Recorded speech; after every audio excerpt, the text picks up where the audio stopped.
Hello, hello, hello. Welcome to Royal Sussex Live. Welcome, one and all. Thank you so much for being here. Um, okay, I do hope you can hear me. I think you can. I think you can. Yes, you can. Yes, you can. Why don't you? If you want to, yes, you can. I know you can hear me. I know that you can. I know done well. We could work it out. Yes, you can. Yes, you can. Okay, I think you can. Let's see who was here first. Fancy. Thank you so much for being here first. And by the way, I don't think we will be here more than an hour or so. But there's a lot to cover, so let's get on with it. Uh, hmm, I'm waiting for the slide to come up. What's the deal? Oh, oh, did I forget to? Yes, I did. No wonder it wasn't ready yet. Okay. Hmm. Get rid of that and that. No wonder the slide was trying to give me a chance to do it properly, and I wasn't picking up what the slides were putting down. So take that away. Let me try that one more time.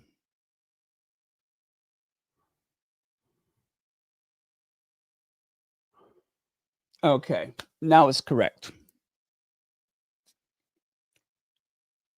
Let's see who else is here. Sonia Johnson, Beverly McCaskill, Carol Lund, Mary H. Legs is here. Zakoy Farms, Kathy G. Rodney Jackson, Beverly McCaskill, Vanessa Jones, Sandra is here, and Hazel Jones.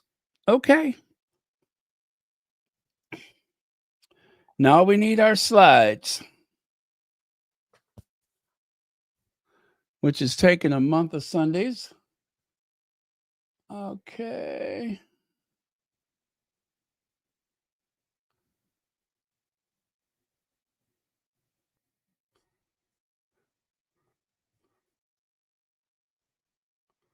Huh. And it's still not ready. I do hope. How do we watch Oprah's favorite things? Is that on like Apple or something like that? How do I watch Oprah's favorite things 2025? Oh, it looks like it's on the. Oh, you can watch on the Oprah app. Of course you can.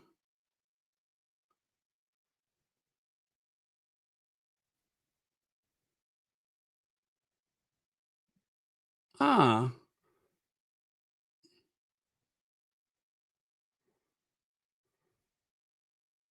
well, I want to watch it. Oprah's favorite things. No, I said Oprah's favorite things.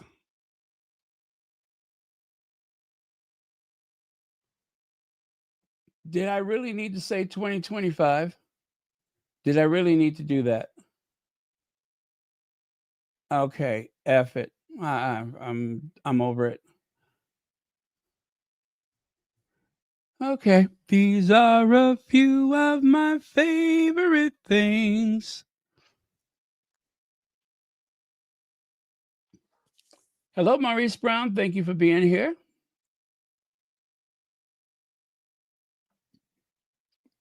Welcome, Lydia Washington. Okay, so the choices we make. Williams made his choices. Everybody's making their choices.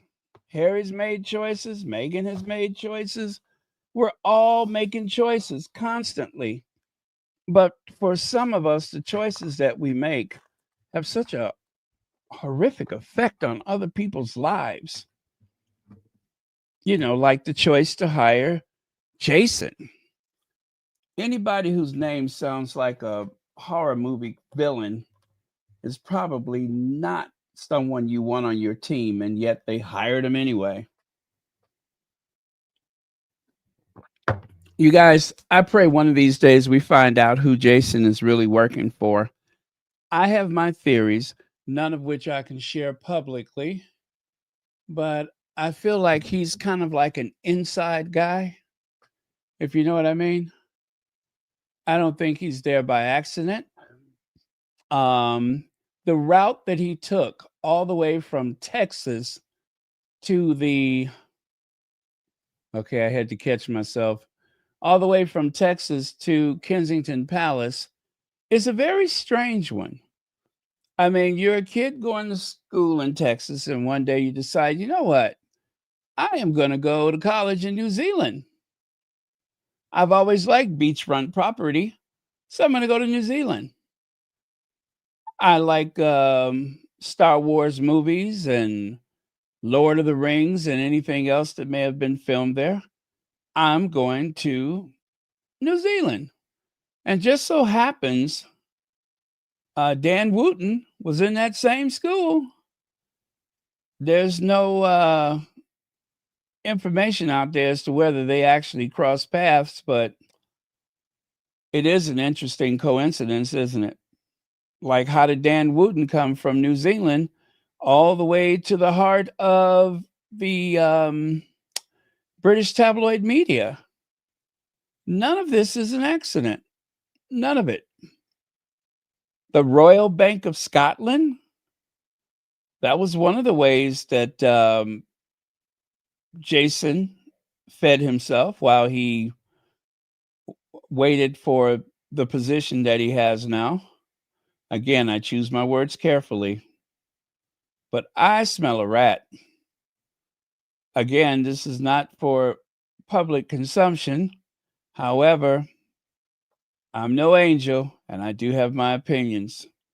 And I smell a rat. Yes, a big Texas rat, a big Texas rodent. Um,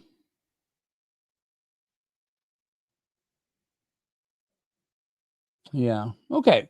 So let's get on with it. Oh, by the way, there were the images of Meghan today, which kind of confirms what was shared yesterday, and that is that Meghan is back in the movies again. We don't know the nature of the role. However, I believe most people assume that it is a cameo appearance, but this is how it started. Was like this right here. Ready for her close up. A famous line from the movie Sunset Boulevard. All right, let's keep it moving. Before we go any further, though, we have to acknowledge the World Central Kitchen and the contribution that they are making in Jamaica. There are so few charities that I trust, but there's one that I do trust, and that is World Central Kitchen.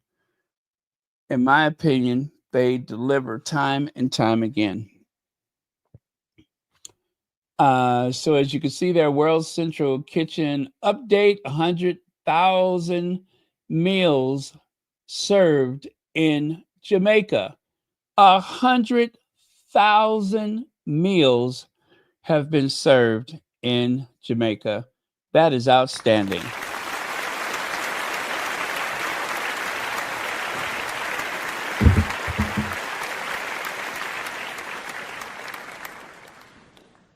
Sussex Community Events, we invite you to take a moment to read an inspiring message from World Central Kitchen addressed to Team Sussex for our global Sussex support.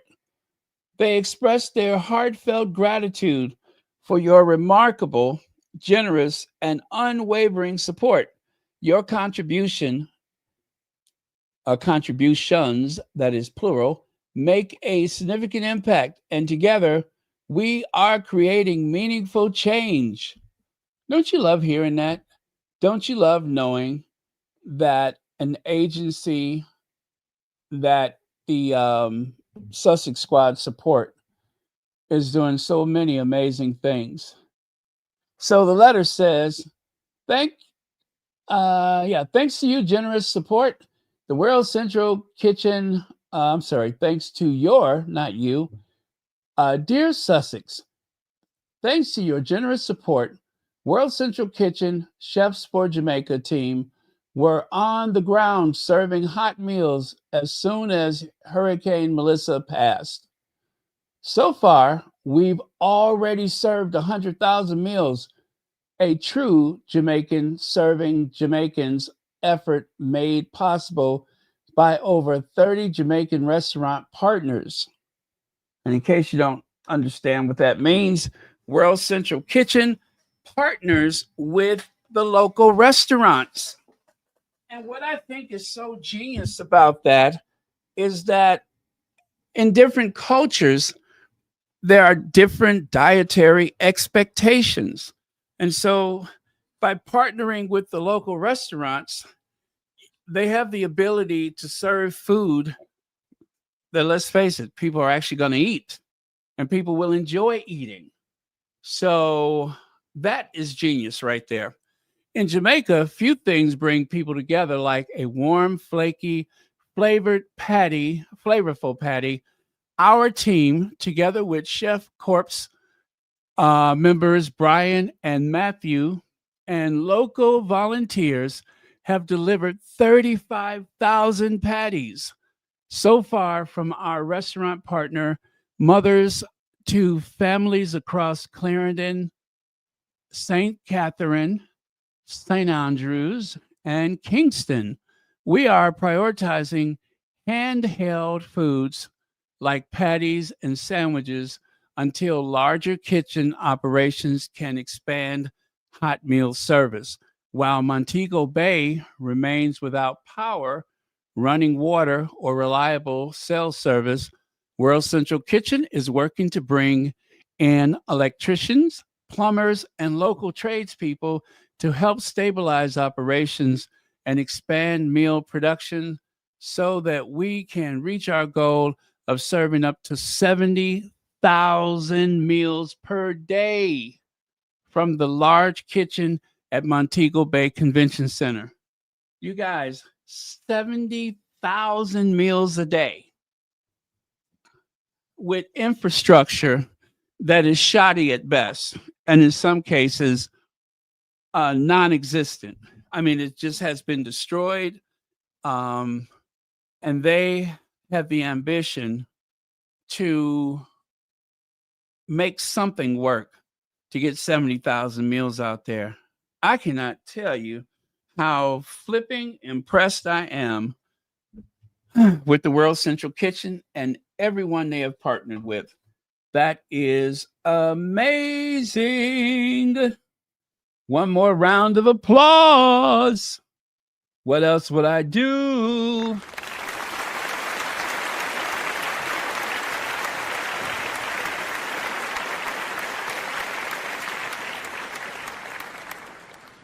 Don't you love it? Anyway, that is just incredible. And there is Chef Andreas. Let's see. He's with Team Rubicon. Remember Team Rubicon? Well, I'm going to let Chef Andreas say the words himself. Oh, wow. I rather like that one. Okay.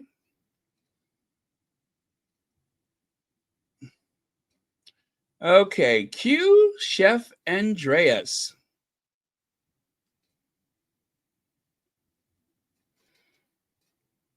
So here once again, anywhere there is trouble, Team Rubicon shows up and help in every place, every community. I mean, American veterans, it's amazing. All these men and women are serving in America and overseas. Like here in Jamaica, they are helping people Central Kitchen fix and put our kitchen. They are cleaning roads. They are helping rebuild hospitals.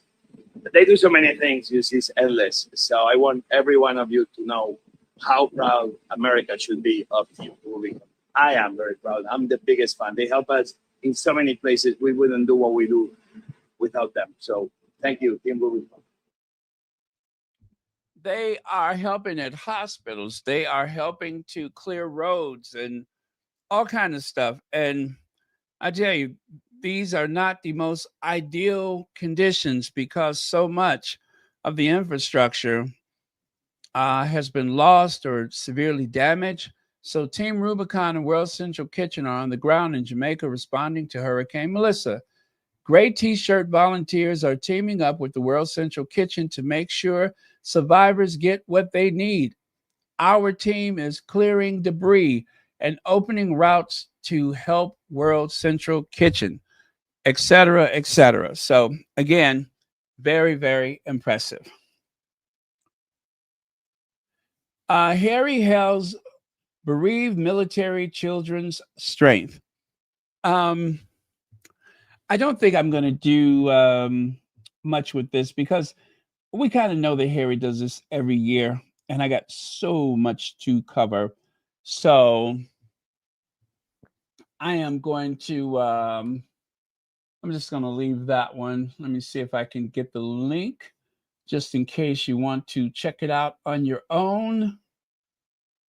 Um, hmm.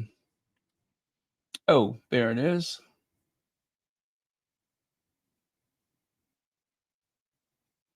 Okay.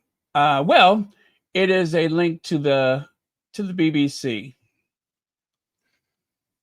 and I will put that there. Goodness, that is quite a. All right, maybe that won't work out. Maybe that won't work out. Why is that so long?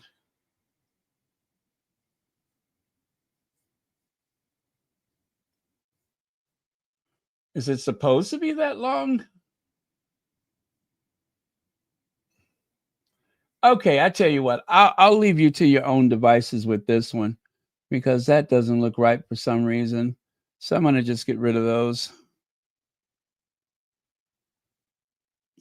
Uh, but in short, it says here, the Duke of Sussex has told bereaved military children he is inspired by their strength. In a heartfelt letter ahead of Remembrance Weekend, Harry made the comment in his annual letter to Scotty's Little Soldiers, a charity based in King's Lynn, Norfolk. King's Lynn. Okay. Um. Okay. Yeah, that is a little lengthy. So yeah, I'll leave that for now, and I may do a short video with that one just so that we can get it out there. But yeah, otherwise you can go to the BBC and other sources and check it out for yourself. Okay. Cheers to Prince Harry. And there are Scotty's Little Soldiers. That, I've been there before, I think. Oh, no, I haven't been there. That is the parade ground that they use for the Troop in the Colors, right? I don't think I've been to that one before. I'm thinking of that other place, the white building. It kind of looks like that one. It's like a military, I can think it was a convalescent home for soldiers or something at one point. Anyway, I know that's not the one. The one I'm thinking of is a Christopher Wren design, although that one looks like it could be Christopher Wren as well. But anyway, I'm thinking of a different place along the Thames. So, anyway, great picture, great cause. And I think Harry represents them as, I forgot what his position is called, but he is like an international spokesperson for Scotty's Little Soldiers or something to that degree. So he's been with them a long time. And this is another one of those situations where when the Sussexes left, they insisted on Harry remaining um, as a patron, I believe. Global ambassador. Thank you, Legs. Harry is their global ambassador. And yeah, so when the Sussexes stepped down, there were a few charities that were just like, you know what? We cannot do this without Harry. And there were a lot of charities that wanted to keep Meghan. And I do believe she is still with a couple of them. Like, what's the one for the clothing? Um, and something else. But anyway, it's too bad that people had to make choices and decisions like that. But smart works. Thank you. Wow, Legs. You know what? Why don't I just turn it over to you tonight? Oh, Bonnie Mighty, I see you got it as well. Thank you. Yeah, Smart Works. That's the one where that lady rejected Megan's purse. Now, Sunnybrook Veterans Center. I love this. Sunnybrook Veterans Center. This is the official photos that are on the Archwell website. And there are quite a few, and they are beautiful. Beautiful photos that came out of that. Let me see here. Sunnybrook Veterans Center. So it's not a long thing here, but I will share it with you. During his visit to Toronto, Prince Harry spent time at Sunnybrook Veterans Center, meeting and having a laugh with Canadian veterans while they showed off their creative arts program. Looks like this guy here has knitted a rug. Okay, and then it says the center, home to some of Canada's most distinguished service members, has pioneered therapeutic approaches that harness artistic expression as a pathway to community and healing.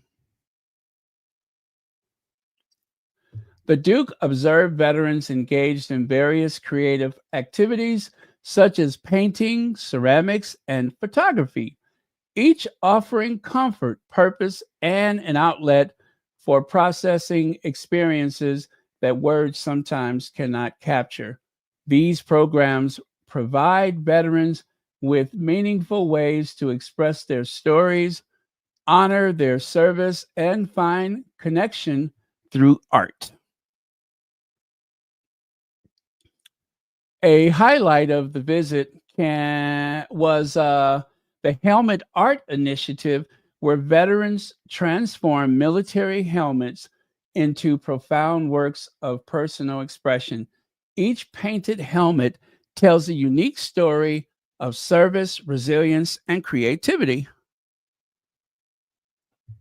The Duke engaged with these programs, engagement that is with these programs, underscores his long-standing commitment to innovative approaches in veteran care. His advocacy continues to highlight how creative expressions, community connections, and dedicated support systems do work that is together to honor those who have served and ensure their ongoing well-being. I love that lady in the orange there. Prince Harry exchanged stories with residents of Sunnybrook, like Brenda Reed, 101 years old. By the way, that's not Brenda. Uh,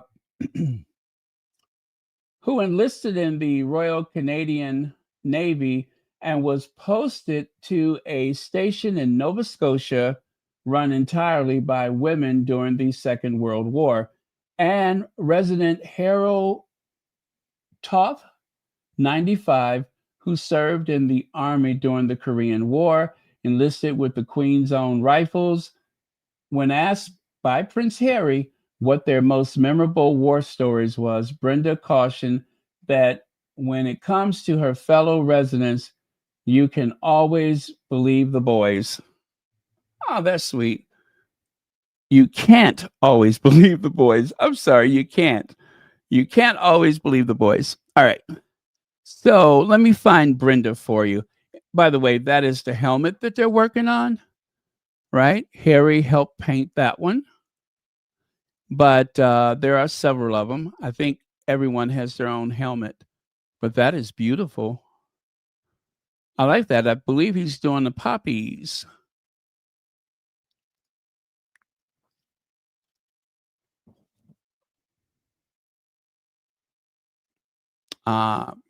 Prince Harry says visiting Canadian veterans is the highlight of his Toronto trip.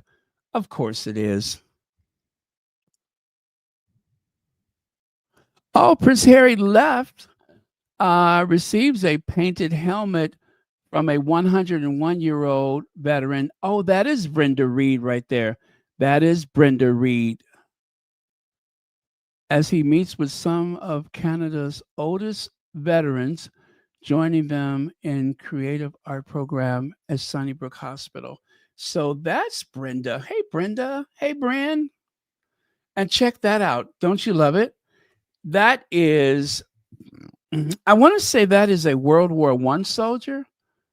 I'm looking at the rifle. That looks like one of the World War I soldiers. But if you look at how it's made, it may be a quilt. I'm not sure. But on one side, you have some type of poem or something. And then when you flip it over, you have flowers on the other side, the poppies.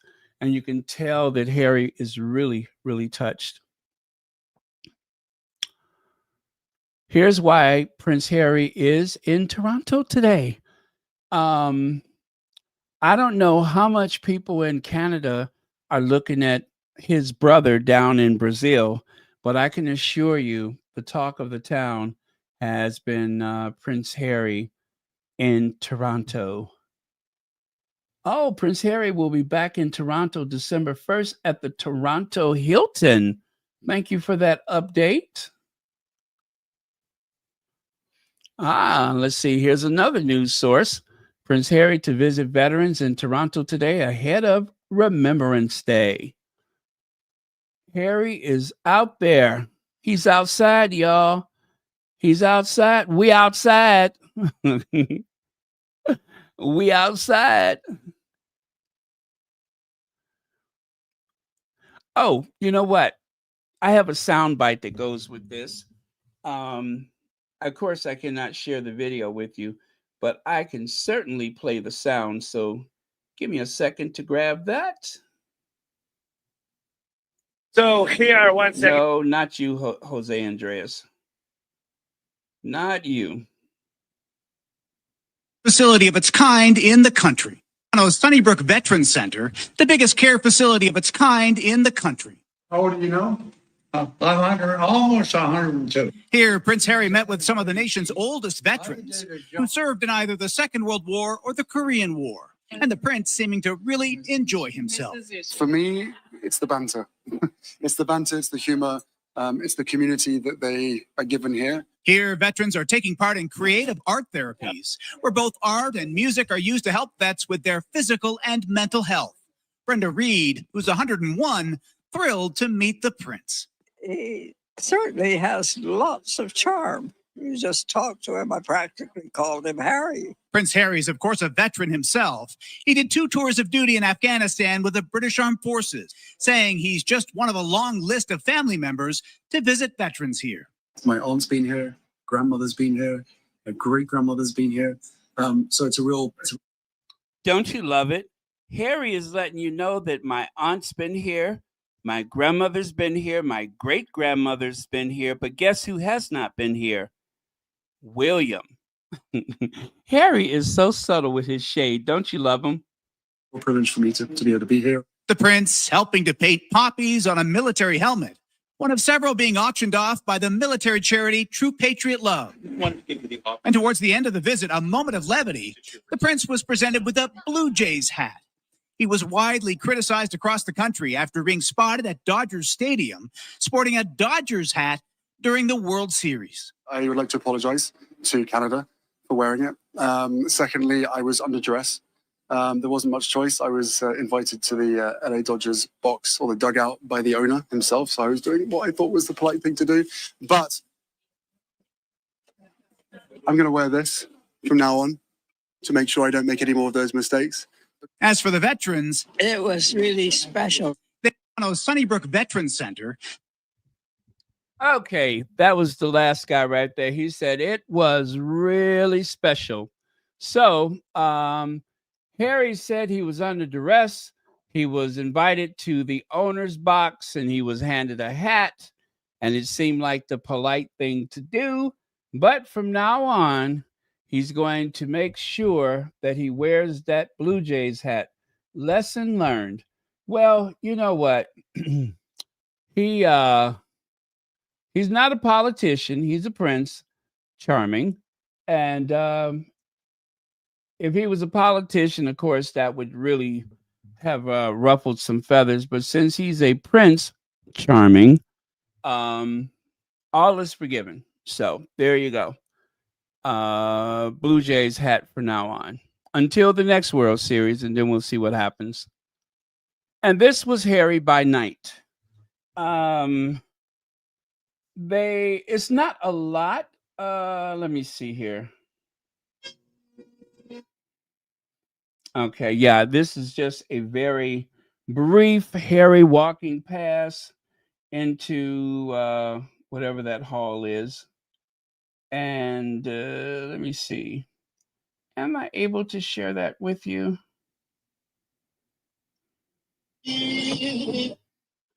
Well, let me see. I think I can. Yeah, so let me go ahead and cue those up for you, because that's what we do.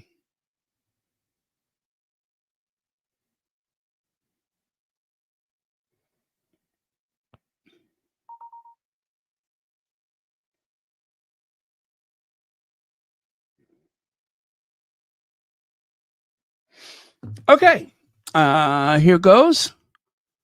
I hope.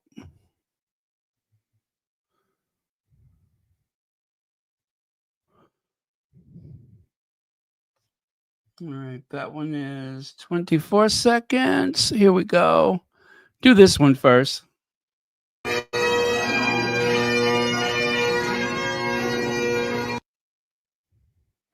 Like I said, it's very brief. And then here's the other one. Oh boy, it's got some. Okay, I got to turn that down because there's some music in the background and I don't want to get in trouble for that music. Fly me to the moon. Yep. So, it's a solo trip for Harry. We already know why Meghan is busy this week. So there you go. Glad to share that with you. And that is the blanket. I zoomed in, I cropped it so you can really get a good look at it. Says here, Lisa Compton, a Canadian veteran and president of Quilts of Valor, created a quilt for Prince Harry as he visits Canadian Army forces and veterans in Toronto for Remembrance Day activities. The Invictus poem was printed on one side of the quilt. That's what that is. Wow. No wonder Harry is just like all emotional.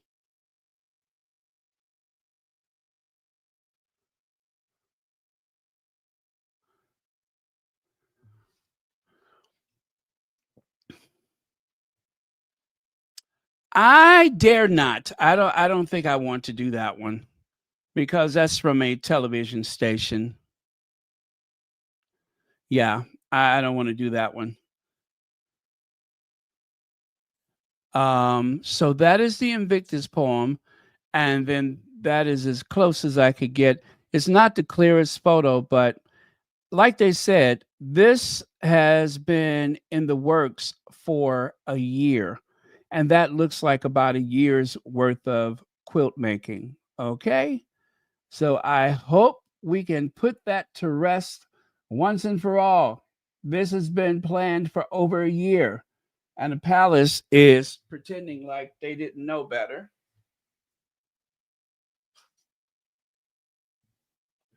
Just so that they can slander Harry.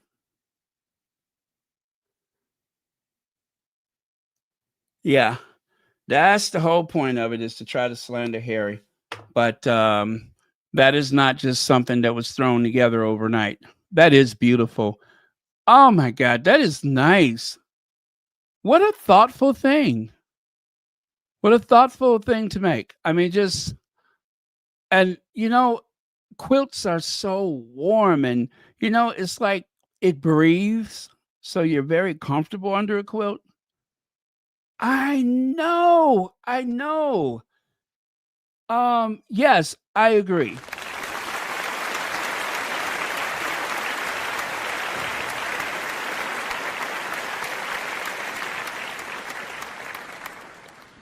Wow. Okay. That is beautiful. I hope that well, see, Harry's not on social media. I'm hoping that Meghan will give us a nice, clear image of it. Yeah, that would be so nice to see that. I think we just found our next James Bond. What do you all think? They have been in search of a new actor to play James Bond 007. Why go to an actor when you can have a Prince of the Realm? This looks very much like a Bond movie, like one of those scenes where James Bond 007 is going to Dr. Evil's headquarters or whatever. I'd like to see that.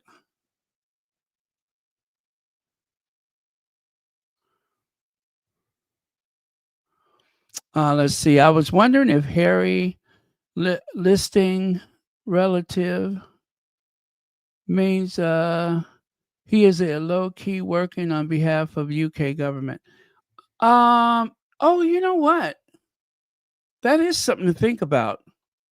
That is something to think about. Yeah, because I don't think I've seen him quite do that before in a non-royal tour. So, yeah, you got a point there.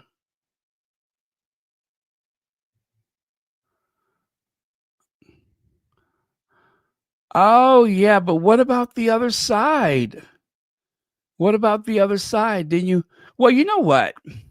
I tell you, the way you remedy that is that if you hang it like inside of a case, if you got a case for it, you can just bend one of the corners, just fold it in or whatever, so you can see the pattern on the other side. I mean, it would be a shame to not see this. But yeah, that is interesting. How would one display something like that? That is beautiful. What a thoughtful gift. What a thoughtful gift. I love it.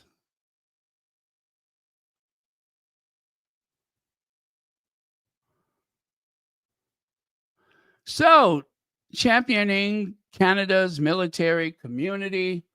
This was the event of the evening. There's Harry looking all dapper in his tuxedo. And I think you may have heard those bagpipe players earlier. But yeah, so let's see. The Duke of Sussex has joined over 500 guests at Liberty Grand for True Patriot Love Foundation National Tribute Dinner, Canada's premier event honoring the military community as both a veteran and dedicated advocate for service members worldwide. The Duke attendance reflected his enduring commitment to supporting those who serve. Yes, he has, and he does that very well. The Duke returned to Canada follows a historic Invictus game, Vancouver Whistler 2025, which marked the game's first ever winter edition earlier this year. His presence at the dinner acknowledged true patriot love, instrumental role in bringing that landmark event to fruition, building on the foundation's previous support of the Toronto 2017 Invictus Games. A real full circle moment, I would say.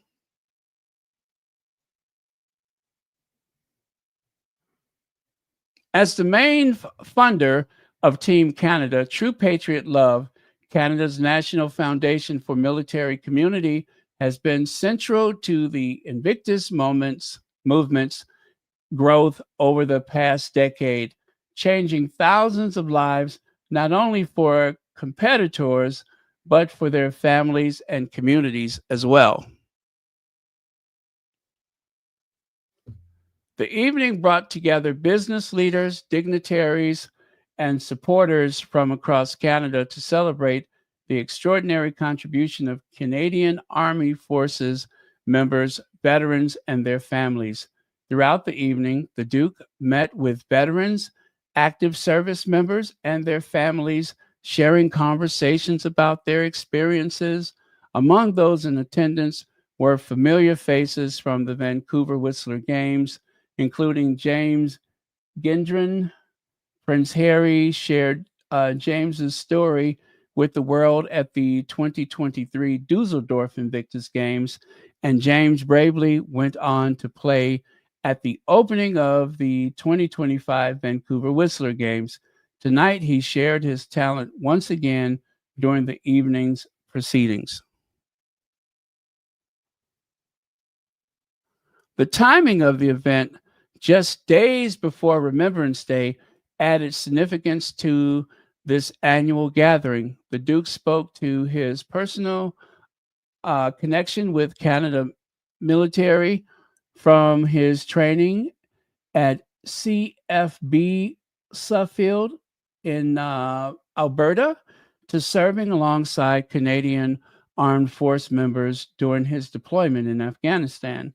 This experience showed him firsthand the professionalism, courage, and distinctive character that defined Canadian service members.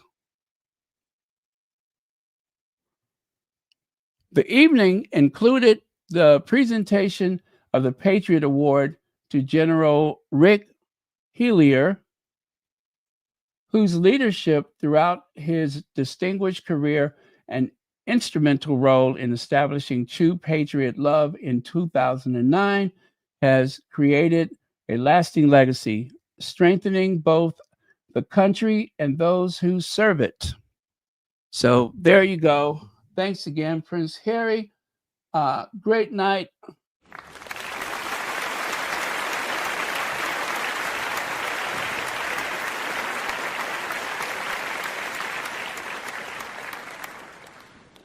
Now, unfortunately, I do not have the speech, but looks like he was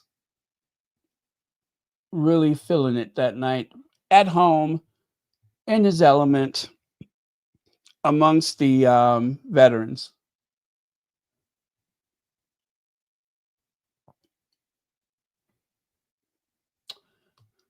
Well, if it isn't that rodent, Richard Eden. I blew open establishment plot to return Harry and Meghan and undermine Kate and William. Now, with a single word, Harry's confirmed my worst fears. I warn you, so many didn't listen. Richard Eden. Yes, Richard Eden. Always think he knows something. I don't care. Next, there's Meghan on the set. Looks like she is wearing one of her favorite button-down striped shirts, probably a Ralph Lauren, but looking chic and glamorous as usual. Even dressed down, Meghan always seems to strike the right note. So I guess we can assume that, yes, Meghan is going to be in the movie. Plus, it was in so many publications like Variety and People magazine and so on and so forth. So it seems like it's the truth. And right there, the 15 best gift ideas from Oprah's favorite things 2025, including picks that have the Good Housekeeping Institute's stamp of approval too. So not only is it an Oprah favorites thing, but it has the Good Housekeeping stamp of approval. Now, the meaning of Good Housekeeping seal has been lost through the ages, but I remember growing up that was a very important thing whenever you have that Good Housekeeping seal. Ah, I don't know how to find this. I tried to find it so at least I could play the sound, but I could not find it. But apparently, someone on the This Morning show decided to rise to Meghan's defense. Now, Meghan Sussex defended against Mean Girl Camilla Tominey as movie news shared. Which Meghan will she play? We wait with bated breath. Which Meghan will she play? We wait with bated breath. If you don't know what that means, this characterization that they have come up with, where Meghan is supposed to be pushy and aggressive, we all know that that's not true. But it's a lie that has been repeated so often that there is a large sector of the population who thinks that Meghan is those lies that they tell. So, one TV star has shared her thoughts on the reports that Meghan Sussex is set to star in a new movie as she makes her return to acting after 8-year hiatus. On ITV daytime show this morning, TV host Ben Shepherd was quick to step in during a debate. He defended the royal as one commentator was branded a mean girl for her comments about Prince Harry's wife. That is misogyny, isn't it? Anyway, we already know who the mean girl is. It's Camilla Tominey. Now, this is not the whole thing. I just took 4 paragraphs here. Talking head, they got that right, didn't they? Talking head, she is a big head and she talks. Talking head Camilla Tominey was as outspoken as was as outspoken and anti-Meghan as usual today, as she appeared on This Morning alongside Ben Shepherd, Kat Deely, and Nick Ferrari. Opening the debate, Ben explained, "We've just heard that Meghan is returning to the world of Hollywood." "That's interesting," Camilla stated, adding, "She's returning to Hollywood for the first time in 8 years with a role in a comedy film alongside our very own Lily Collins and Brie Larson, in which she'll reportedly play herself." And so I skipped a bit because I didn't want to, go too far with this one. But chipping in, Ben countered, "But equally happy to see her doing something if that's where she's going, being an actress. She had a very successful acting career before she met Harry. Then I think that's a positive step." So I think he was trying to bring the temperature down a bit because Camilla Tominey, of course, was about to go there. So I was hoping, that's why I didn't snatch more of the paragraphs, because I was hoping to find the video so I could at least play the sound. I could not find it. So maybe it'll be released in the next couple of days or whatever, and then we'll revisit that. Let's see how it goes. Yes, a very big talking head. If you all remember that time when she had interviewed John Cleese, and he sat there in complete shock and awe at how large her head is in person. I mean, I don't think anything prepared him for how massive her head is. I bet her neck is tired. Woo, I bet her neck is tired.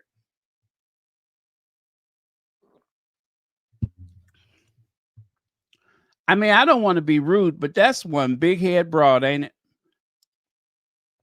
If you opened up a dictionary and you were looking for the definition of big head broad, it's going to start with Camilla Tominey.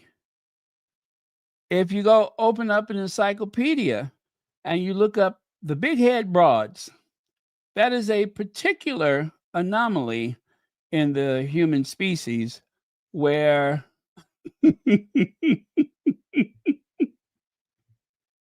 she's just a big head broad. Huge. Mouth just flapping, ain't talking about nothing in particular, usually something negative, always negative, and will lie at the drop of a hat. Well, not the drop of her hat. Her hat don't fall too fast because, it's like kind of like an umbrella. So, what was I saying? Yeah, so that's big head Camilla Tominey. So when they say talking head, that's because whoever wrote that article, the first thing they thought of was Camilla Tominey's big head.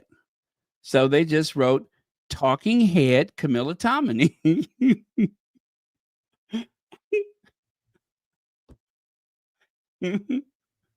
Could you imagine a knock at the door or somebody rings the doorbell and you look through the peephole and there's just face and more face and more face? You don't even see that person's body. You can't tell if they're carrying a weapon or anything because all you see is that big head. Big head Camilla Tominey. And also known to tell fibs. She's always making up stuff. She has a reputation for that. And also, she is obsessed with Meghan. Totally obsessed with her. Cannot stop talking about her. Always pushing her big face up in somebody else's, trying to think of something else to say about Meghan.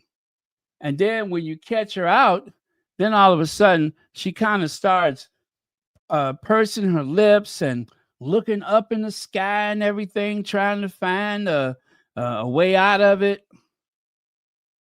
Yeah, she's a real piece of work, along with being a very large talking head. Let's see. T-Mac, thank you so much for the super sticker, and thank you for being a member of Royal Sussex. Okay.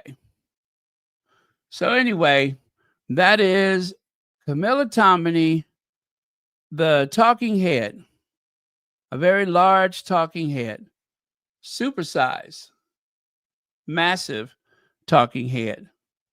Poor John Cleese don't know what to make of it. See how he's looking like, the F is that? John Cleese is in his 70s, and I can assure you he's never seen anything like it before. Now, eat your heart out, Prince William. Eat your heart out.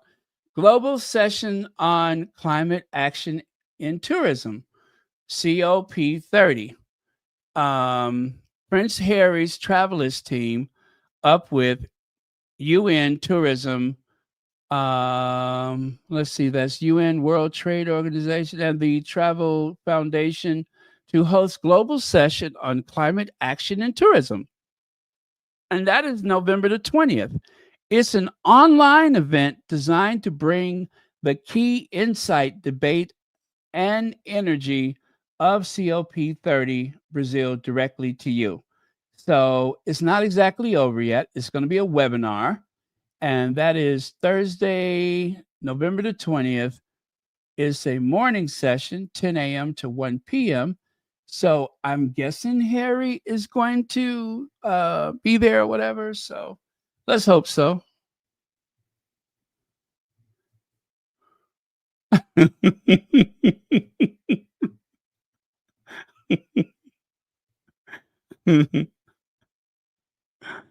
Let's see. Description: co-hosted by Travelers and the Travel Foundation in collaboration with UN Tourism. This flagship online event is the global virtual gathering point for tourism during COP30 Tourism Thematic Day.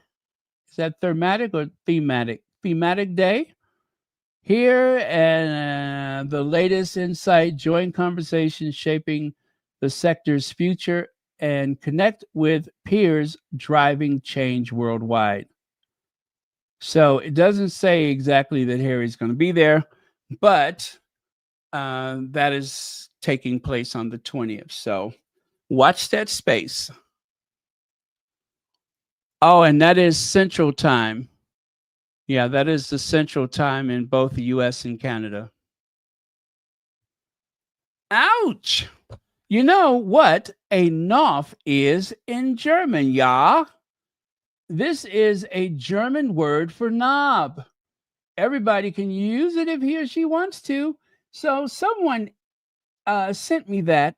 They inboxed me with that remark because they heard me making sport of the fact that, well, you know, the whole thing about the Prince of Pegging. And interestingly enough, in German, a Knopf is a knob. What a coincidence. What a coincidence. That's enough to make you hop up and down, ain't it? Yes.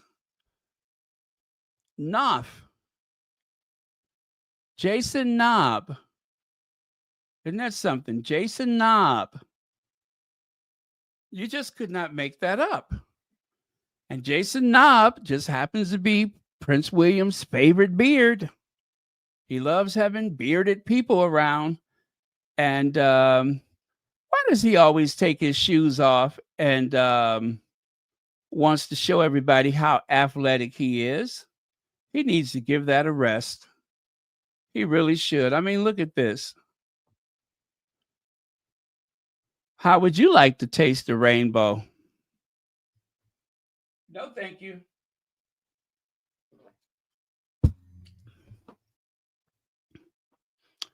Yep. It is a bit overly dramatic, don't you think? I mean, I have a few more pictures. I was not prepared to share them tonight, but I'm going to have to put together a slide like I did with the other one and take all of the favorites and put them on one slide so that you can see how animated and dramatic this volleyball game was. I mean, this is just getting too carried away. There are just so many visions that conjure up in one's mind, right? So many visions.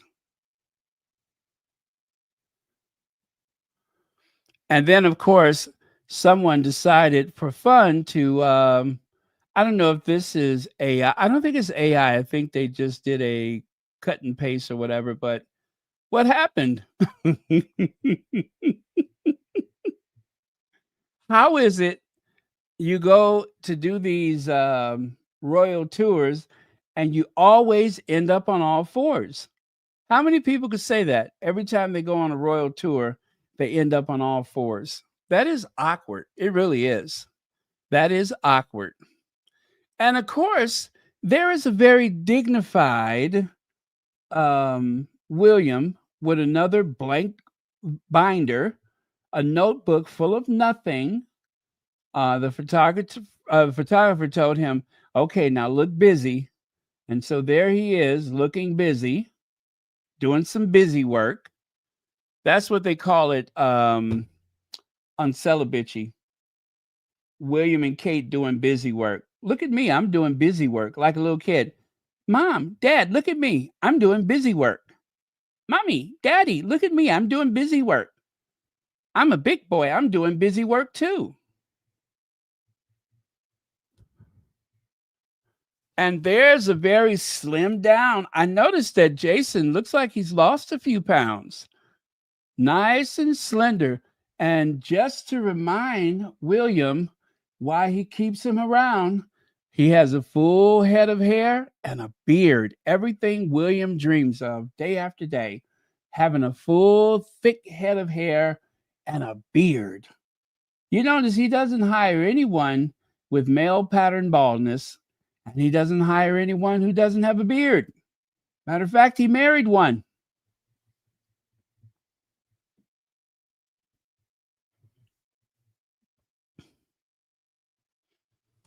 Oh, it's like the wedding they never had. How sweet is that? The person you used as a weapon against your sister-in-law is rewarded with the, what is it, the Victorian order? This is so shady. This is sending a message to the Sussexes. And if it was the other way around, much would have been made of it. But instead, the kid from Texas who somehow ends up in Kensington Palace via the University of whatever in New Zealand and the failed Royal Bank of Scotland. I'm telling you, there is a story there, you guys. There is a story. I don't like it. In the meantime, the friendship between Jason Knopf and William gets deeper. Old pick, but the same feeling. With Jason as Earthshot CEO, will be a great pleasure for William to get involved and travel to Brazil. I bet he's okay, I'm gonna leave that alone. I didn't really look at that one. That was something I had that I just kind of, anyway. And then take a look right there on the right. Prince William, who used to employ Jason Knopf, has handed him a gong on Wednesday, right? Well, see, the thing is, Jason works and he does not work. He works for William, but he doesn't work for William, right? So I don't know which is the official line these days, but all I know is that when two guys greet each other with bended knee, something is weird is going on. Huh, there's the other beard and the other beard. Robin Dixon. Oh, well, Rob Dixon. And of course, Christian Jones, a man whose role with the firm is so important that he brings him to the hospital to pick up his wife. Yeah, you bring a close aide with you. Not your equerry. I don't see the equerry, but I see Christian Jones with that beautiful dark hair, those great eyebrows, and that pouty look. Perfect.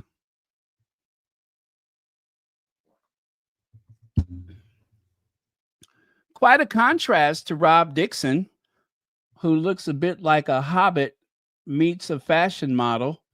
Yeah, he's kind of like a little hobbit, right? He's short, but he could reach it. Yeah, he looks like a little hobbit.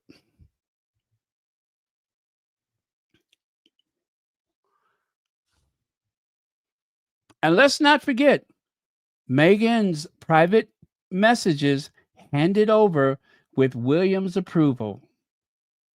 Now, we know this to be true because the person who said it was never corrected, and that was Dickie Arbiter, someone who used to work in the same positions, so to speak, who used to work in the same positions as, Jason and Christian. And well, you know what I mean. I don't mean the exact same position. I think it would take a contortionist to do that, but who worked at I don't see Dickie Arbiter having that kind of a spark. That's what I'm trying to say. When Princess Meghan sued the Daily Mail for invading her privacy and won, Prince William allowed Jason Knopf to assist the Daily Mail. Jason Knopf gave the fail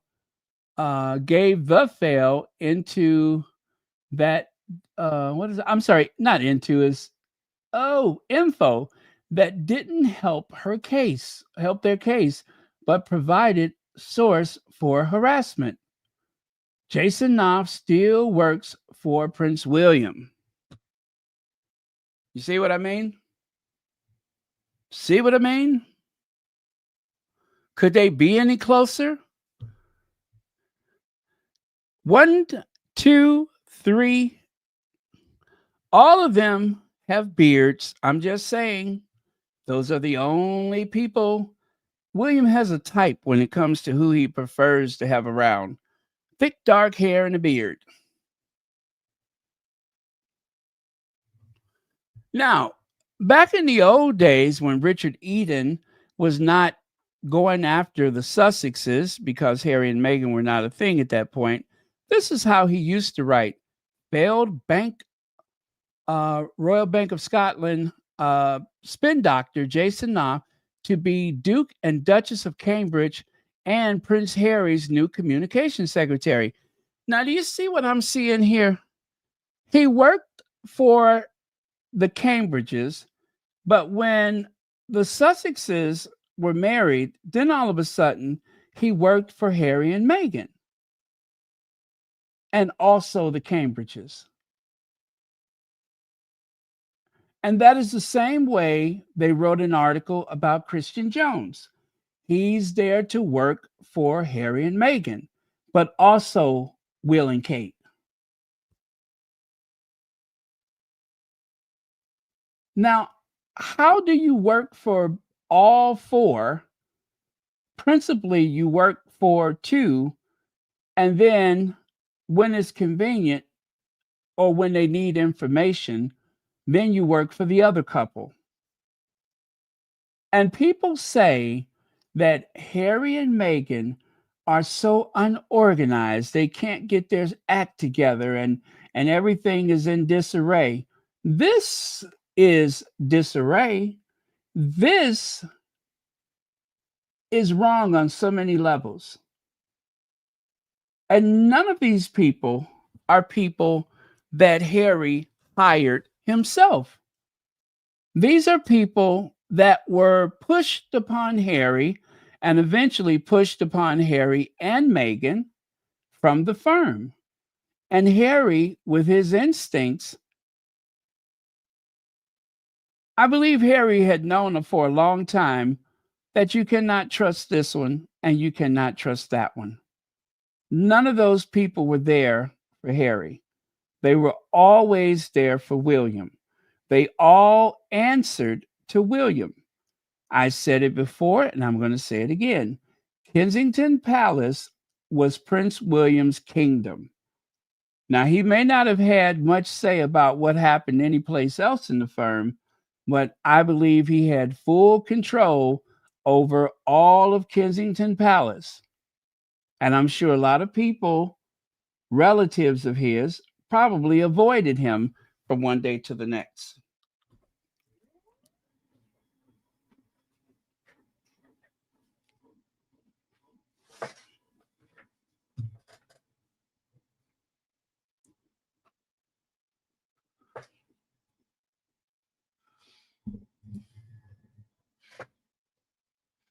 Yeah, I believe that he's a plant.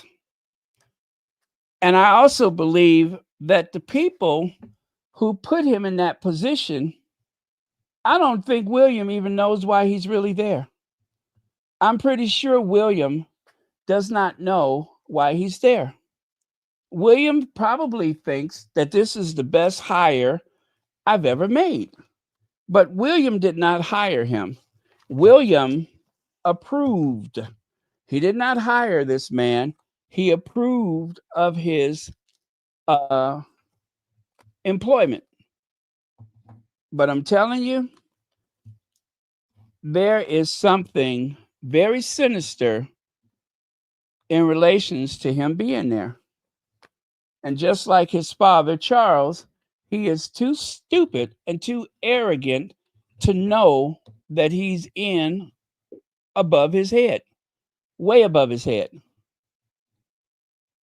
He is in the deep and he doesn't even know it. There is a serpent in the garden.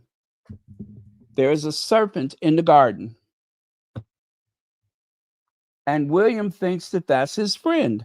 William believes him to be a trusted aide. If William had any sense, you'd get that devil out of there. Get that demon out of your house and out of whatever furniture in the house he frequents. Keep him out of your house, because that is one dangerous individual right there. Very dangerous.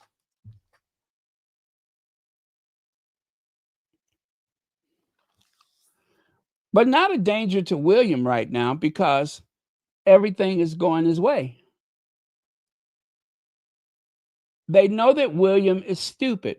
William is a very foolish man. And whoever sent this guy over there knows William and knows William's ways, and knew that it would be too easy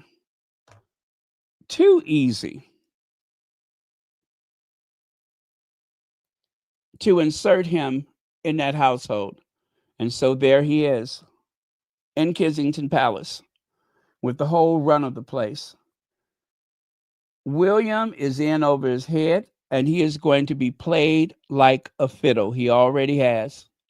He already has. And that is why Harry had to go, because Harry got too much sense. And the people in the Royal Rota that love to claim how stupid Harry is, how dumb Harry is, Harry got more sense than all of them. And that's why he had to go.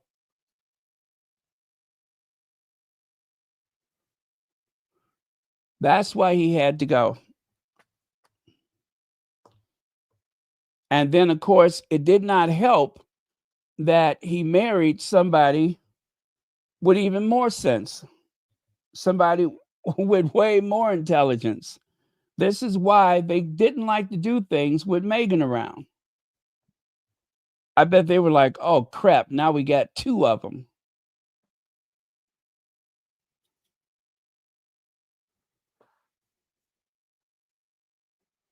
Royal aide who raised complaints of bullying against Duchess of Sussex given New Year's honor. Jason Knopf emails concern about Meghan to Prince William's secretary, has been made a lieutenant of the Royal Victorian Order. Omid Scobie, that's another one who had to go, because Omid Scobie just did not have that killer instinct that they were looking for. Jason Knopf, William's former head of communication and current Earthshot board member, claims he was asked to provide evidence by the Duchess of Sussex in the Mail's legal case. Meghan's legal team quite rightly pointed out that he was not asked anything of the sort. You see how the palace lies? The palace wanted people to believe that Meghan was like, oh, would you please give evidence so that my case will be doomed? That didn't happen. But the palace was counting on the usual silence to get away with that. And that was a lie. It's just like Harry said, they always want me as a co-signer to statements I haven't even seen.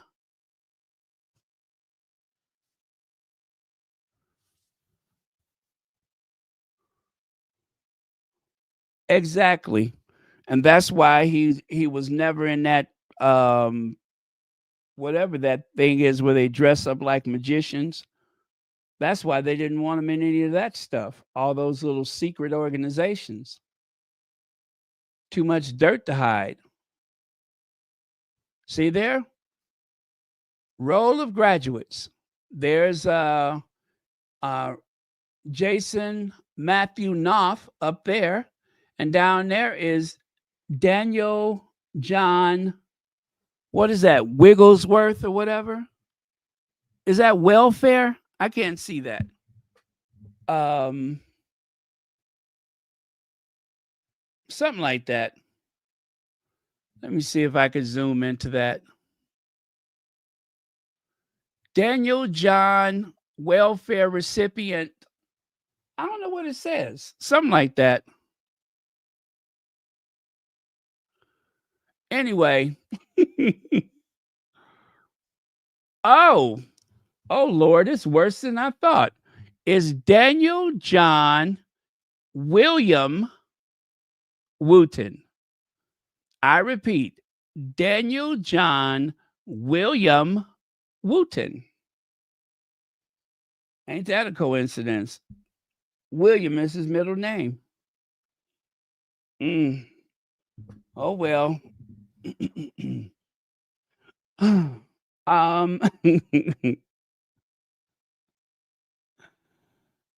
Anyway, there you go. That's what it says, William. Daniel John William Wooten. And so there he is, lurking in the shadows. This is the man who was said to work for Harry and Meghan, but was really hired. I just showed you that. I just showed that to you from Richard Eden. He was hired for William and Kate and also Harry. And then it turned into he works for Harry and Meghan and also Will and Kate.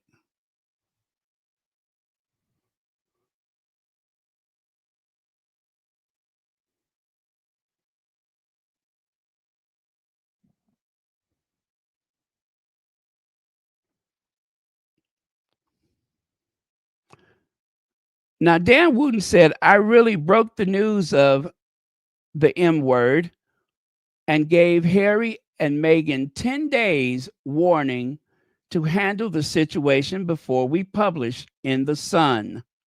Plus, my view on why the Sussexes are becoming professional victims. Thank you, Press Gazette. I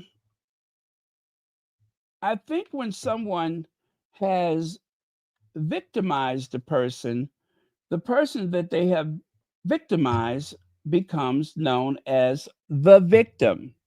When you have been mistreated, when you have been bullied and threatened, when you've had your security stripped and your allowance taken away because you would not allow one of the weapons used against you to get away without complaint.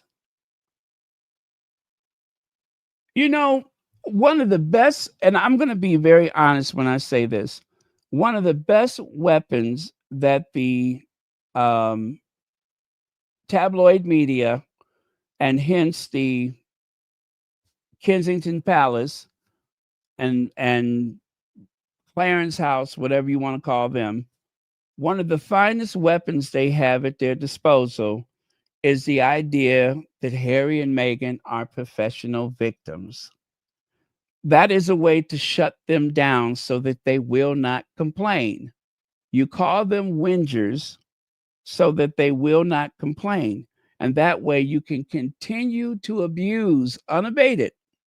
You can continue to abuse them, plotting against them, scurrying about like roaches in the middle of the night.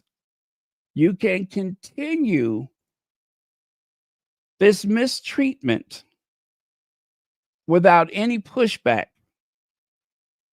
And this is why legitimate American media do not allow these people on American television. Now, that is likely to change because the American legacy media is circling the drain, but for the most part, they don't deal with the people from the tabloids. There's not a lot that we get right in this country, but the media at one time was something so sacred, and now it has been turned into tabloid fodder. And why did that happen?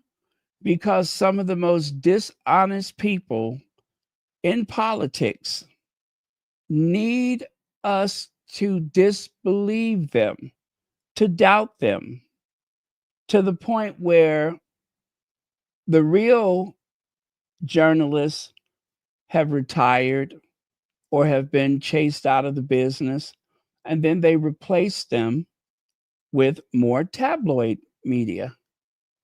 So I'm afraid that I won't be able to defend the US media for long because one by one, it's all collapsing and being replaced, which is why nobody trusts them and nobody's watching them. The amount of audience that they get is so small. They could either be there or not be there. And I don't think it would make much of a difference. People have given up on the legacy media because of the lies and fabrications. They have successfully turned the US media into Fleet Street. It's what they wanted, it's what they got. You bring someone with no experience to take over CBS News, right? You bring someone with no experience, whatever that person's name is, that lady that they hired, so that you can further degrade one of the few surviving credible news agencies. And it has been obliterated now.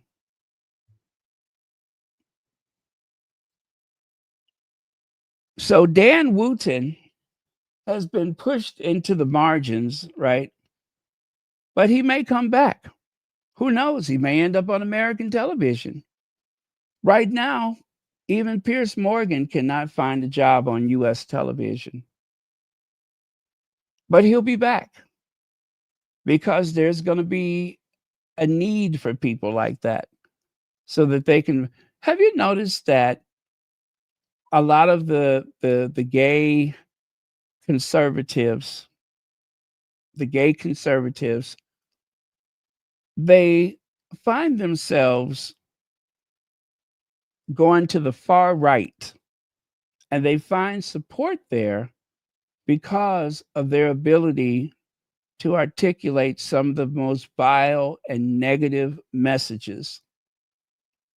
Dan Wooten has been pushed to the far right because there's no place for him in a legitimate news agency. Even the Sun and the Daily Mail have had to reject him. So you know you're at a low when the Sun and the Mail cannot hire you. But he'll be back. He will be back.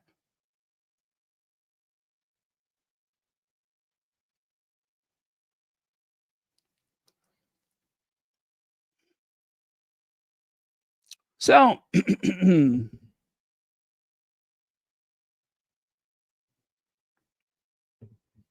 Carmen's granddaughter, at least that was the name of the account at the time, Jason Knopf, is also close friends with Dan Wooten of the Sun tabloid, allegedly. Dan Wooten outed himself as having tried to blackmail Harry and Meghan, allegedly. I had to say allegedly, even though it's right there. Alicia says the Daily Mail admitted in court that a palace source has been leaking info about Meghan to the press. Jason Knopf, the person who advised Meghan on writing to her dad, is the same man coming forward with this bullying complaint. Jason is Prince William's CEO of his royal foundation. Now,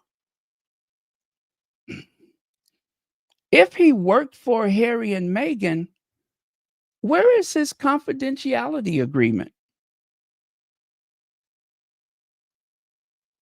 It doesn't matter because he was given the green light from William and possibly Kate.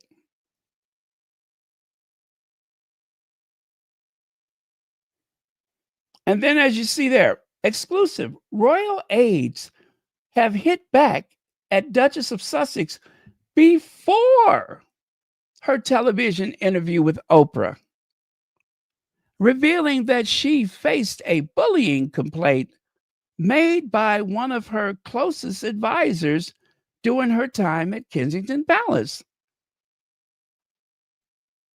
Closest advisors? Closest advisors? You mean this one? The one lurking in the wings?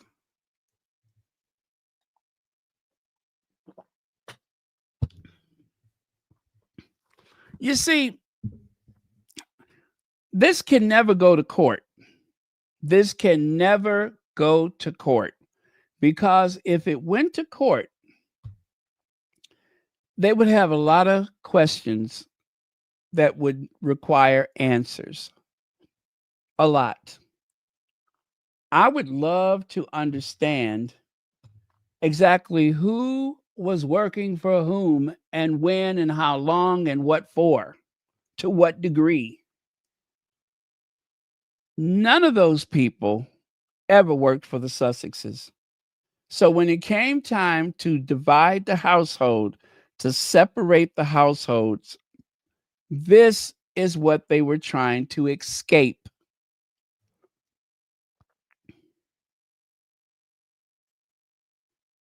And so they're very disingenuous when they go on television and they write in the newspapers that Harry and Meghan cannot keep people around. Imagine how many people and how often the tabloid media has attempted to corrupt anyone within the Sussexes circle. Now, so far, they have not been successful when it comes to the US. They just haven't. Unfortunately, their biggest success is her father.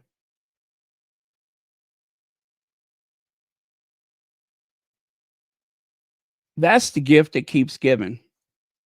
A very fragile, mentally unstable, and corrupt individual, her father. Easy pickings. Easy pickings.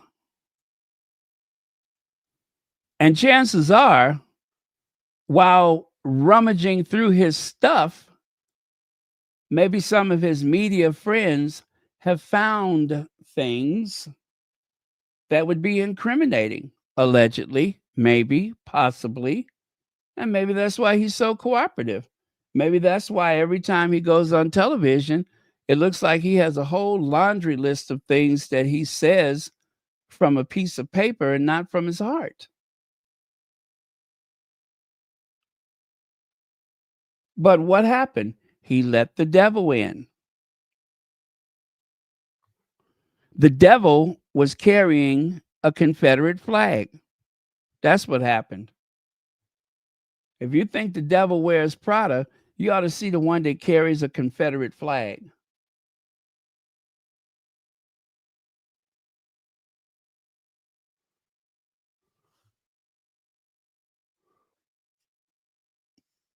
It requires no words, does it? William has a look of bliss on his mangled face. A face, and I think when Harry mentioned his looks, because Harry has watched his brother turn into a monster. He has literally watched his brother morph into a creature, into some type of demonic creature right before his eyes. His brother turned. into some type of monster.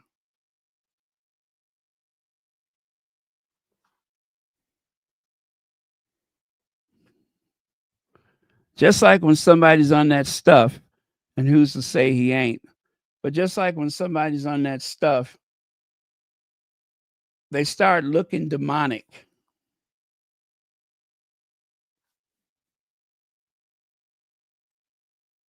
His jaw has elongated, his nose has dropped, and his disposition irritable, constantly irritable. When he laughs, people are afraid he's about to pull out a weapon because he looks like some kind of maniac. And what's really sad is he is just as pleased with himself as he could be because the people around him encourages him. The serpent talks to him and has convinced him that he is doing the right thing. His wife mumbles to him and has assured him he's doing the right thing.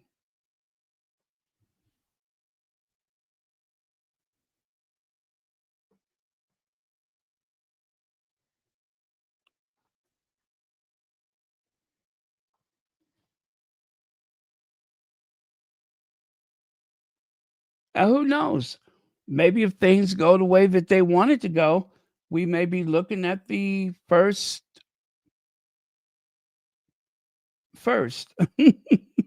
The first, I dare not even say it. We may be looking at a first right there. That may be a first. Maybe if they ever got the courage that it requires, that would be the first of the first. And I hope so. Because like Harry said about Camilla, maybe now that she got what she wants, maybe she won't be as dangerous to people. And maybe if the same thing for William. If he ever gets what he really wants, maybe he won't be so dangerous. Because right now, he's dangerous, unhinged. Look at there, toasting their triumph. They are literally toasting their triumph.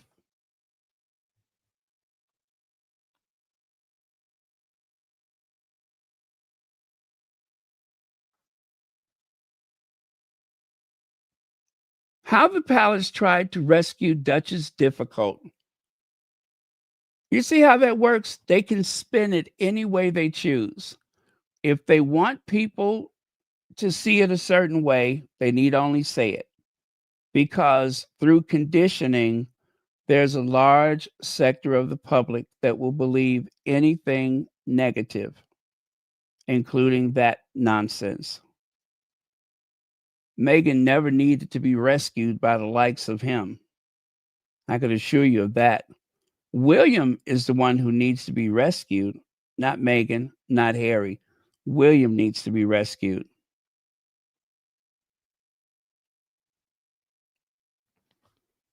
Royal aide Jason Knopf, the man who gave evidence against Meghan.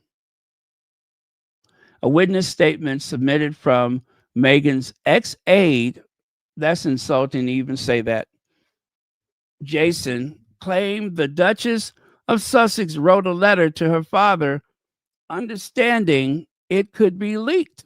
But why is this now being revealed in court? Because William said it was okay. That's why. Of course, Prince William and Kate authorized Jason's smear on Meghan. Valentine Lowe. This is misleading nonsense. The former staff member did not make bullying allegations. Jason Knopf did. You hear that? Former staff members did not make bullying allegations. It was Jason. They don't have staff to do it. There's no one on the staff wants to ever lie for the sake of those people.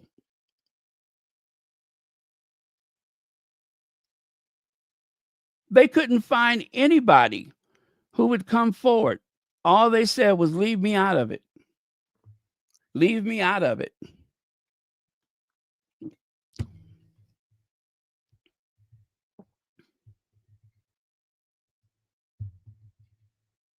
And so there you have it.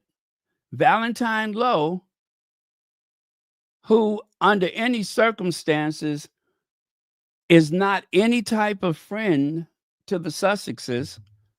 This is misleading nonsense. The former staff members did not make the bullying allegations. Jason Knopf did.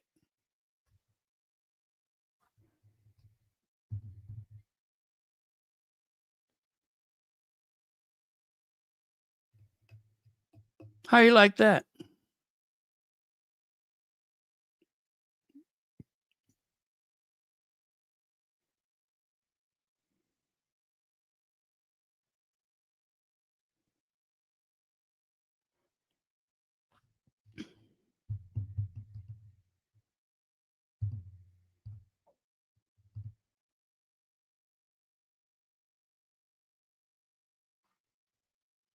You got that right. You got that right. Which is why she looks like she's on the edge. That's why she looks the way she does. Because of all of the stuff that she has to hold in, all of the things that she has to go along with, not to mention she's a mean girl in her own right. She's probably not even allowed to have friends. Her whole world is the household. I bet you the only freedom that she has is to talk to her mother. And I'm not even sure how often that happens, seeing that we never saw her mother enter or exit the hospital.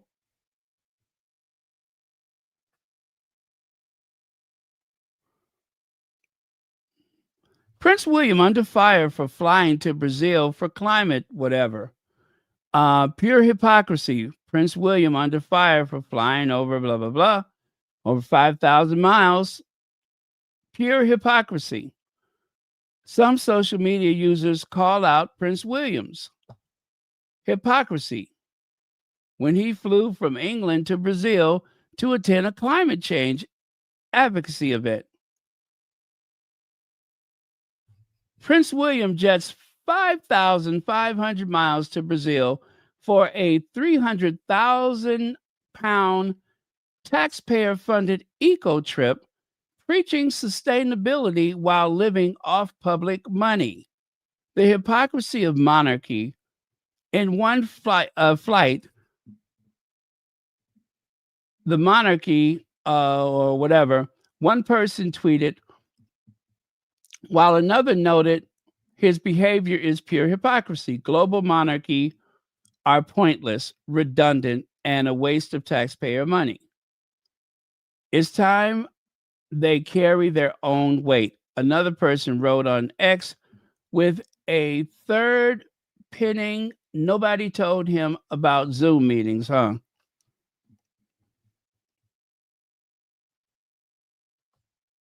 And this is one, I don't know how true this is, but I suppose it was the BBC.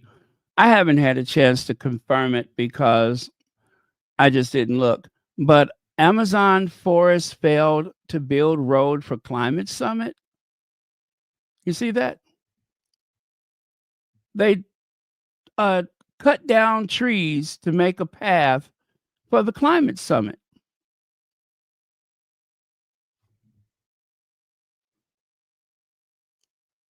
Save the planet by chopping down 100,000 trees in the Amazon to build a new 4-lane highway built for COP30 climate conference in Brazil. 100,000 Amazon trees chopped down to build road for COP30 climate conference. Again, I don't know how true that is, but that's what they're saying.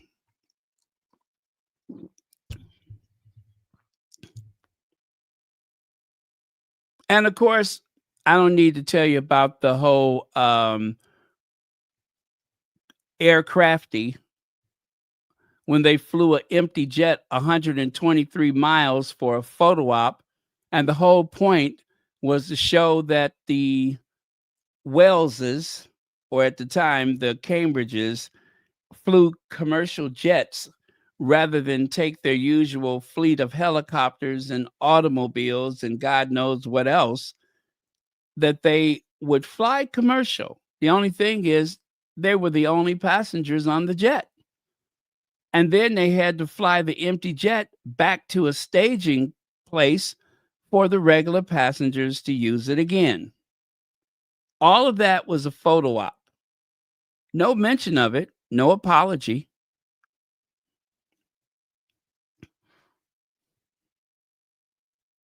I think that was Simon Case who put that one together. This is what it looks like when a bunch of well-meaning people gather for a climate summit. You see that? Now, this was the one that they had in Davos.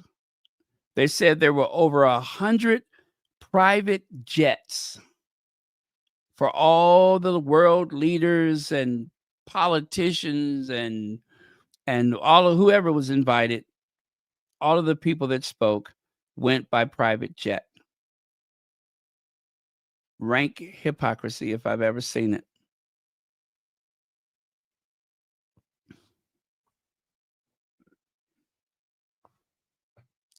Pride plummets across Sir Keir Starmer's divided kingdom as polls reveals frightening decline in public happiness.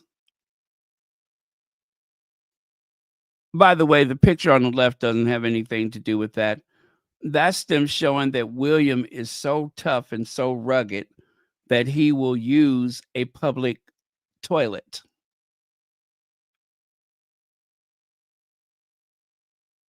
Yeah. While his brother Harry flew attack helicopters and literally had to piss in a jar or a thermos or his helmet, whatever he used. But this is news that he goes to a restroom like everybody else. Oh my goodness, he's so tough, so rugged. He should be James Bond. But yeah, while they are finding ways to distract the public with everything Harry and Meghan, the happiness index has been declining every year. Every year. And this is not limited to the United Kingdom. It's a movement amongst politicians. You know, the same people that were preaching about the globalists, the globalists, the globalists. It seems like they are the globalists, the globalists, the globalists that are trying to find some new world order to make people very frightened and very miserable and willing to do anything just to stay safe. Keep them afraid and obedient. It worked during slavery. And with that, you guys, I am done. Done. I will see you all tomorrow or later today. Thank you so much for staying up with me or starting your day with me. Thank you, moderators, for keeping this a safe space. And no doubt I will be dragging Willie the first opportunity I get, like as in later today. But I think we have to keep telling the truth. We have to keep telling the truth because the long-term strategy is to make Harry and Meghan the villains, while the true perpetrators, well, they get a chance to be the heroes, or so they think. Not on my watch.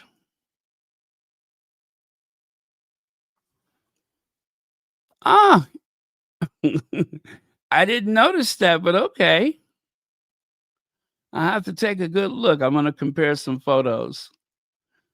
Also, if anyone has emailed me, I still haven't had the opportunity to check out most of my inbox. So I will try to do that soon. It has been an extraordinarily busy week for me. The important thing is everything that I needed to get done. I kind of think I've gotten it completed. But what could I say? I'm doing the best I can. Anyway, love you guys. I will see you all later today, tomorrow, whatever is the correct answer. And yes, keep praying for the Sussexes because, oh my God, these are some horrible people. Horrible people. I listened to Tom Sykes say that he can understand Harry and Meghan, but he thinks that they went about things the wrong way. The people who say that do not have a standing army of reporters and courtiers and even government officials plotting against you, praying for failure, trying to deprive you of work, trying to silence you so that you won't tell the truth. None of those people are enduring those odds. None of them. And if they ever had the world turn against them in a way like that, I don't think most of them would survive it. And when I say the world, I mean the only world that they have known, meaning, of course, their friends in the press. Or how about the royals that they trust? That world, or the public who reads the lies that they print. If that world of theirs turned against them, who's going to rescue them? Nobody.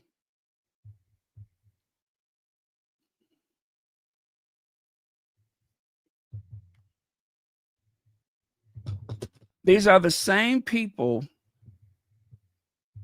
that destroyed Carolyn Flack, the same people that destroyed Princess Diana, the same people. Lies and negativity, it comes so easy to them.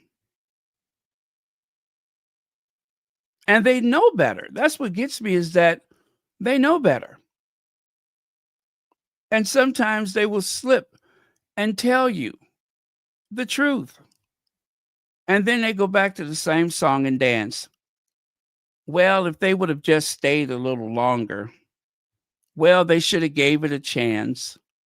On the wedding day, they got the best possible press in the world.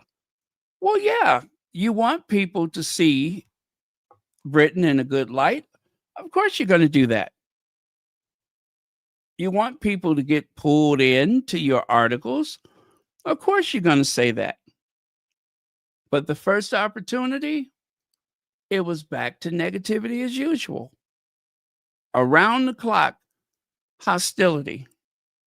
Nobody could be that wrong every day.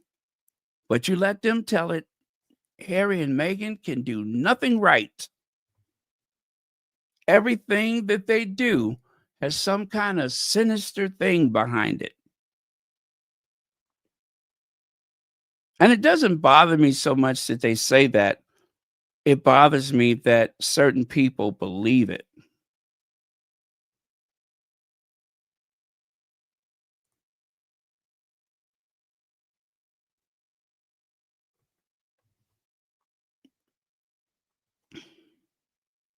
Yeah. Yeah. While people were laughing and enjoying these very hardcore politicians, now that they have satisfied their appetite by making sure that they win by whatever means possible, that they win, the bad thing is that you can never trust again. You can never trust again. Once certain people have been exposed as either a liar or someone who is willing to go along with the lies, someone who will co-sign the liars, you know, you can never trust those people again, ever.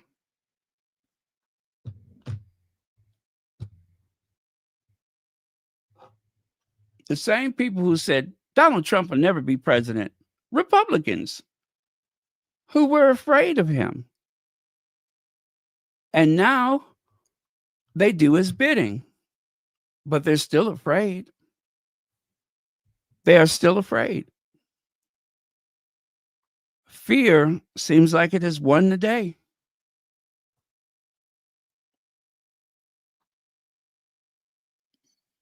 But we have to have faith and keep telling the truth and keep pushing reality at these people. Eventually, the world will come back around. The world will come back around. It's going to take some work, but they'll be back. Okay, so with that, you guys, let's say goodnight and let's look for some beautiful images of the Duke of Sussex tomorrow. Okay? Cheers.